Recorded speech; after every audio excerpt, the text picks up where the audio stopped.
Bonjour très chers amis les cancers et soyez le bienvenu sur ma chaîne Intuition des Sérines et j'espère que vous êtes bien. Allez, c'est parti. Ton téléphone va sonner ou vibrer ou s'illuminer avec une notification qui va te faire arrêter tout ce que tu fais parce que quelque chose en toi reconnaît immédiatement que celle-ci est différente. Elle porte quelque chose.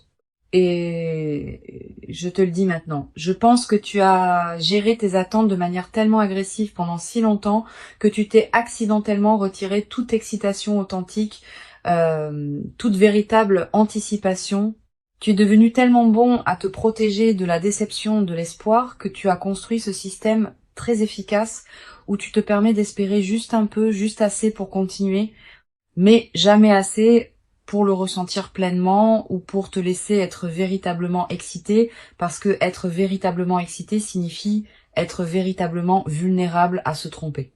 Et je comprends ce système complètement, il a totalement du sens étant donné tout ce que tu as traversé, mais je veux te dire aujourd'hui que tu peux le démanteler, au moins temporairement ou peu, être pour la durée de cette conversation et les jours qui suivent, parce que ceux qui se dirigent vers toi maintenant ne demandent pas des attentes gérées. Cela demande des mains ouvertes, prêtes à attraper réellement ce qui est lancé, plutôt qu'à se préparer à l'impact. Voici quelque chose que je veux que tu comprennes sur le type spécifique de bonnes nouvelles qui arrivent. Elle arrive à cause d'une chaîne très spécifique de cause à effet qui s'est construite dans ta vie, silencieusement, sous la surface de tout ce que tu as consciemment fait depuis plus longtemps que tu ne le réalises. Tu as planté des choses, des graines de relations, de développement de compétences, de réputation, de présence constante, même quand être présent semblait inutile. Et ces graines ne produisent pas de résultats visibles selon un calendrier prévisible. Elles produisent des résultats visibles quand les conditions sont bonnes. Et en ce moment, pour toi spécifiquement, les conditions sont bonnes, le sol s'est réchauffé, la pluie est venue, et ce que tu as planté perce la surface, le téléphone qui sonne et le son de quelque chose que tu as fait pousser qui arrive enfin à ta porte. Je veux parler de ce que cette bonne nouvelle est réellement, parce que je ne veux pas la laisser abstraite quand le concret te sert mieux. Pour certains d'entre vous, c'est financier un nombre attaché à une opportunité qui est significativement plus élevé que ce avec quoi tu travaillais. Une offre qui réinitialise la base de ce que tu penses être disponible pour toi financièrement. Pour certains d'entre vous, c'est professionnel. Une reconnaissance de ton travail. Une porte qui s'ouvre dans ta carrière, qui change ta trajectoire d'une manière qui semble disproportionnée au pas unique qu'il a ouverte. Pour certains d'entre vous, c'est profondément personnel. Quelqu'un qui te contacte dont le nom à l'écran va faire à ton cœur quelque chose de compliqué et merveilleux. Pour certains d'entre vous, c'est une information pratique qui arrive et résout une situation que tu essayais de naviguer sans assez de clarté, qui te donne enfin ce dont tu as besoin pour avancer. Quelle que soit la forme spécifique qu'elle prend dans ta vie, voici ce que toutes ces versions ont en commun. Elles vont sembler irréelles. Pas fausses, véritablement réelles, mais irréelles, dans le sens de dépasser le plafond de ce que tu te permettrais d'espérer. Dans le sens d'arriver à un niveau qui rend tes circonstances actuelles soudainement très temporaires. Dans le sens d'être tellement plus que ce à quoi tu te préparais que ta première réaction pourrait en fait être de rire. Juste un rire pur, surpris, dépassé. Cela ne peut pas vraiment être en train d'arriver. Laisse-le venir. C'est de la joie qui ne sait pas encore quelle forme prendre. Elle le découvrira. Laisse-moi te dire quelque chose sur le timing de tout cela parce que je pense que c'est important. La bonne nouvelle qui arrive en ce moment arrive à un moment très spécifique dans ta vie qui n'est pas accidentel.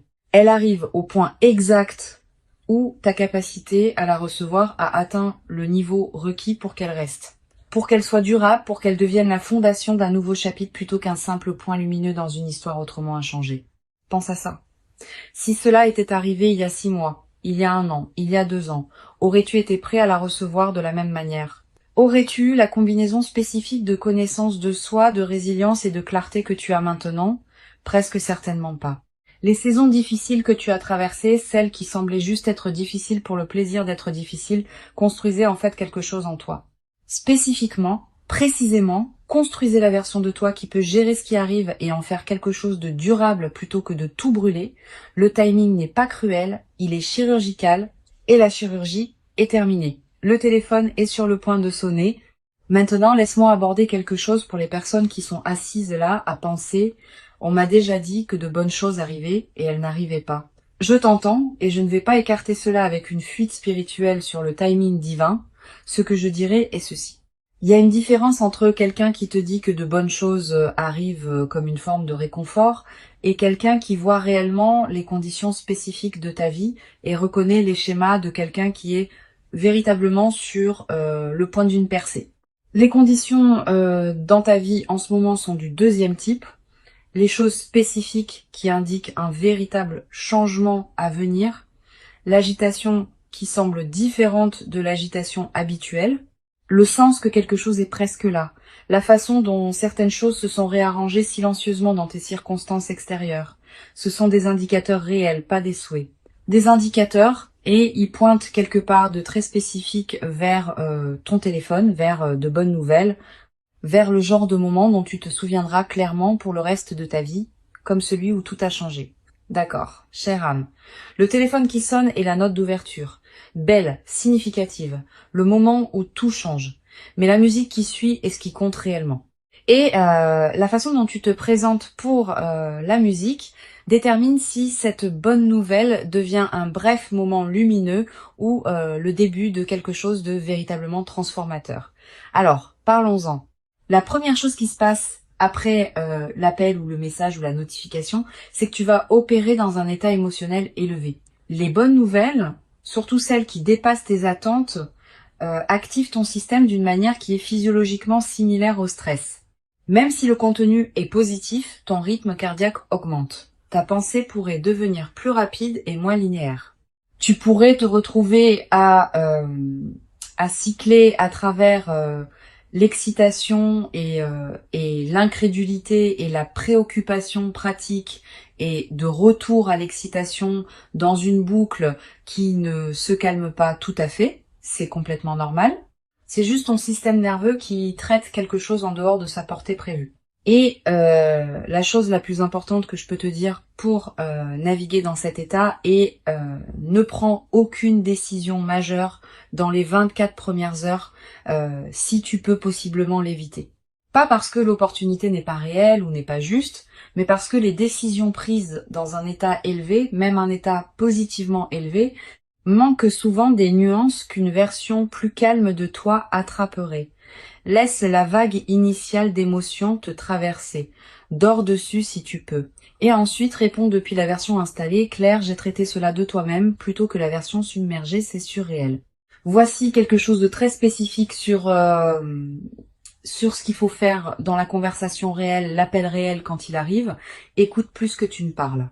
Je sais que cela semble contre-intuitif quand tu es excité, que tu as des choses à dire et que l'élan du moment te porte en avant, mais la personne à l'autre bout de cet appel te dit des choses dans ses mots, dans les détails spécifiques qu'elle choisit de partager, dans ce qu'elle met en avant et ce qu'elle survole, qui contient des informations importantes sur ce que cette opportunité est réellement et sur ce qu'elle exige réellement de toi.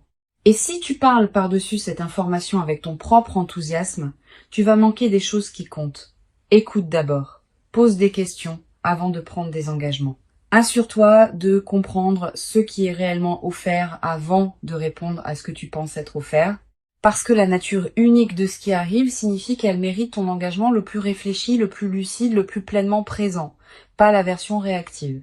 Laisse-moi parler d'argent spécifiquement parce que je sais que pour beaucoup d'entre vous, c'est là que la bonne nouvelle est la plus urgentement nécessaire et la plus transformatrice quand elle arrive. La bonne nouvelle financière qui se dirige vers toi va venir avec une décision attachée à elle.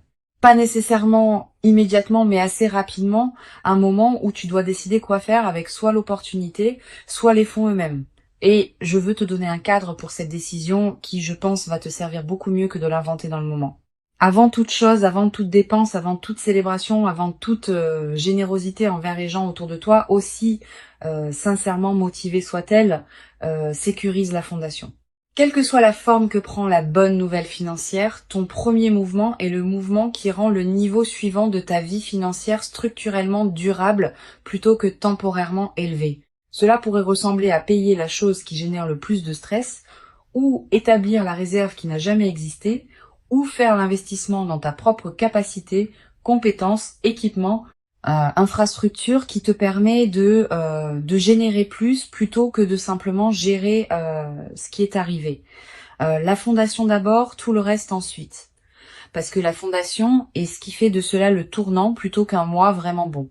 Je veux parler de la dimension relationnelle, de la bonne nouvelle qui arrive, parce que je sais que pour certains d'entre vous, c'est la pièce qui compte le plus. L'appel qui vient pourrait être de quelqu'un de spécifique, quelqu'un que tu espérais entendre, quelqu'un dont la prise de contact représente la résolution de quelque chose qui était resté non résolu entre vous.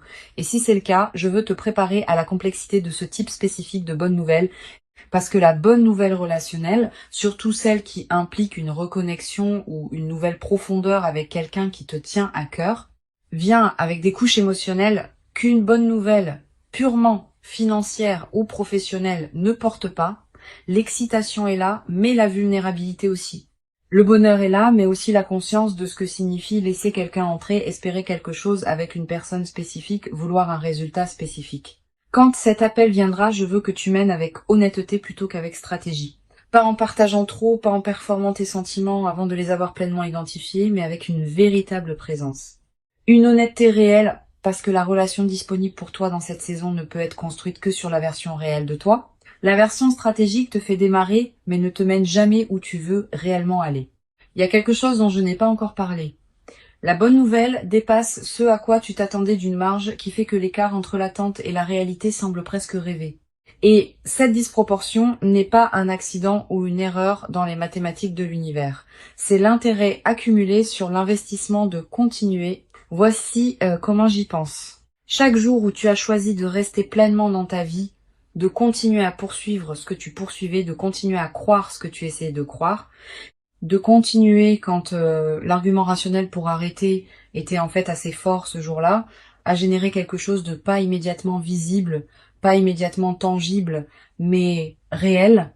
Et cela s'est composé silencieusement, invisiblement, sans aucune annonce, et maintenant l'intérêt composé paie tout en une seule fois. C'est pourquoi le montant semble irréel, parce qu'il est véritablement plus que ce qu'un seul jour d'effort aurait produit. C'est la somme de tous les jours, toute la persistance silencieuse, toutes les présences peu glorieuses qui te reviennent avec intérêt sous forme de nouvelles si bonnes qu'elles te font rire.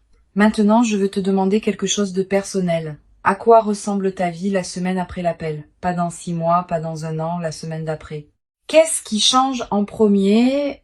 Que fais-tu différemment le lundi matin quand la chose s'est déjà produite? Quand la bonne nouvelle est déjà arrivée, a été confirmée et est maintenant juste la nouvelle réalité à l'intérieur de laquelle tu vis. Imagine-le.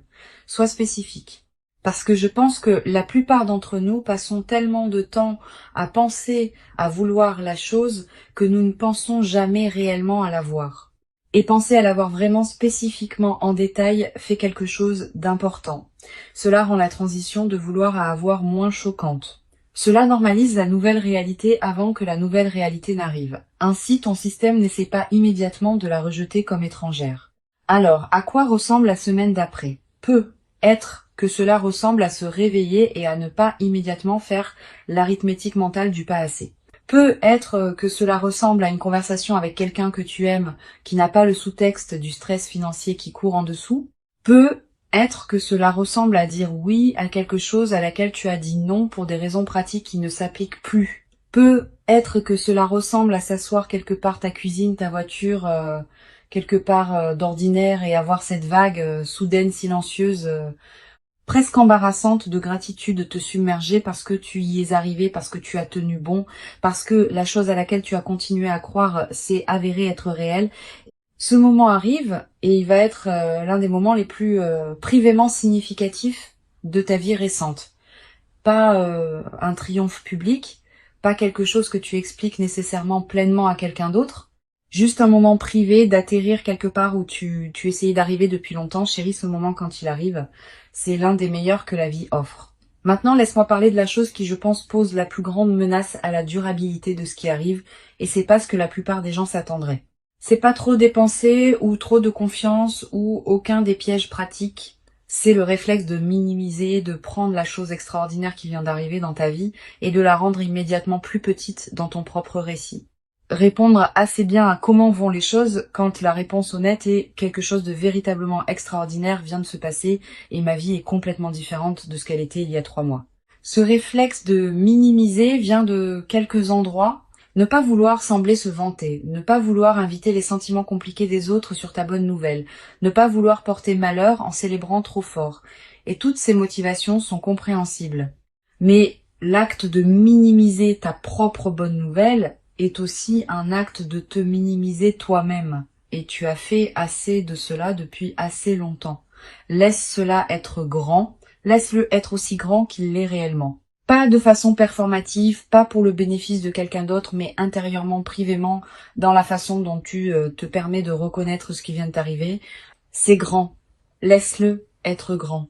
Voici quelque chose à propos de l'appel spécifiquement que je veux aborder parce que je pense que cela compte. Après la conversation initiale, après que la bonne nouvelle a été délivrée et que tu as répondu et que l'appel s'est terminé, il va y avoir un écart.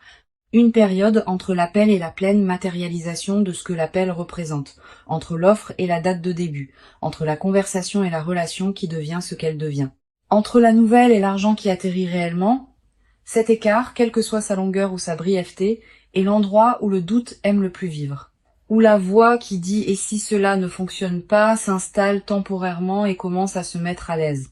Je veux que tu saches que cette voix va arriver et je veux que tu sois prêt à l'expulser de manière cohérente chaque fois qu'elle s'installe.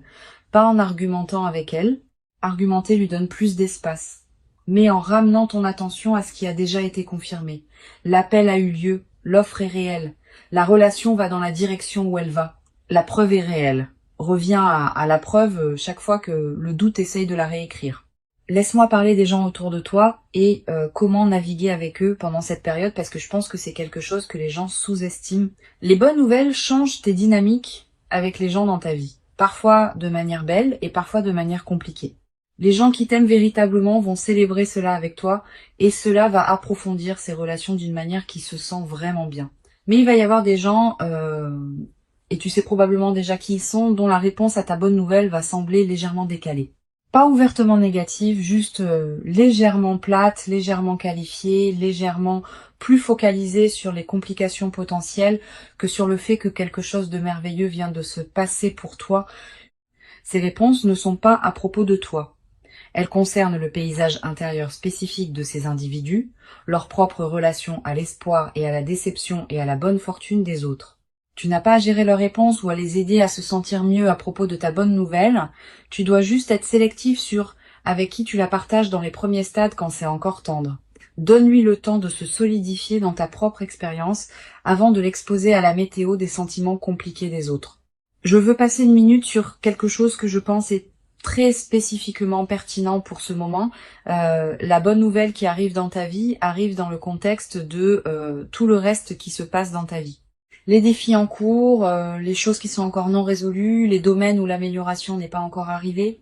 Et il pourrait y avoir une tentation de laisser l'arrivée de la bonne nouvelle dans un domaine créer de la pression dans les autres. Comme si maintenant que cette chose fonctionne, tout le reste doit immédiatement tomber en ligne aussi. Ou comme si la bonne nouvelle dans un domaine soulignait par contraste à quel point les choses doivent encore aller loin dans un autre. Ne laisse pas la bonne nouvelle devenir une source de nouvelles pressions. Laisse-la être ce qu'elle est. Une chose véritablement merveilleuse se produisant au milieu d'une vie qui est, comme toutes les vies, un mélange de choses qui fonctionnent et de choses sur lesquelles on travaille encore. L'arrivée d'une bonne nouvelle n'exige pas que tous les autres problèmes se résolvent immédiatement pour qu'elle soit valide et digne d'être célébrée. Une chose à la fois, cette chose, en ce moment, est suffisante. Voici la dernière chose que je veux te dire, et je veux la dire simplement parce que je pense que la simplicité est ce qui te sert le mieux à la clôture d'une conversation comme celle-ci. Ton téléphone va sonner ou vibrer ou s'illuminer, et quand il le fera, quelque chose va changer en toi immédiatement physiquement, avant même que tu connaisses le contenu complet de ce qui est délivré. Un changement que tu vas reconnaître comme la chose que tu attendais, pas parce que quelque chose que j'ai dit l'a fait arriver, cela arrivait déjà avant que cette vidéo n'existe, mais parce que tu as construit vers cela, survécu vers cela, refusé d'abandonner ton chemin vers cela pendant plus longtemps que la difficulté de la chose aurait dû l'exiger, et maintenant c'est là. Maintenant, c'est vraiment, véritablement, enfin là. Et le sentiment quand cela arrive, quand la nouvelle atterrit, quand la réalité de cela s'installe dans ton corps et ton esprit, et ta compréhension de ce à quoi ta vie va ressembler, à partir de ce point, ce sentiment va être l'une des meilleures choses que tu aies jamais ressenties. Irréel dans le sens le plus réel du mot. Décroche le téléphone. La nouvelle, en revanche, vaut la peine d'être entendue.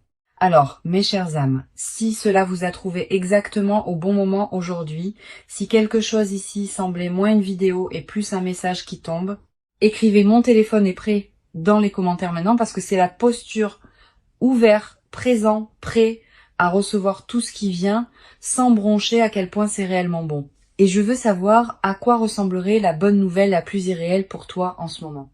La chose spécifique qui te ferait t'arrêter et juste fixer ton téléphone parce que tu ne pourrais pas croire que c'est réel, dis-le moi dans les commentaires, sois spécifique, sois honnête, parce que la chose que tu as presque peur de dire à voix haute est généralement la chose qui arrive vraiment. Si c'est nouveau pour toi, abonne-toi maintenant. C'est ce que nous faisons ici de manière constante, et le prochain pourrait être le message dont tu as encore plus besoin que celui-ci. Écris "mon téléphone est prêt". On se voit dans les commentaires.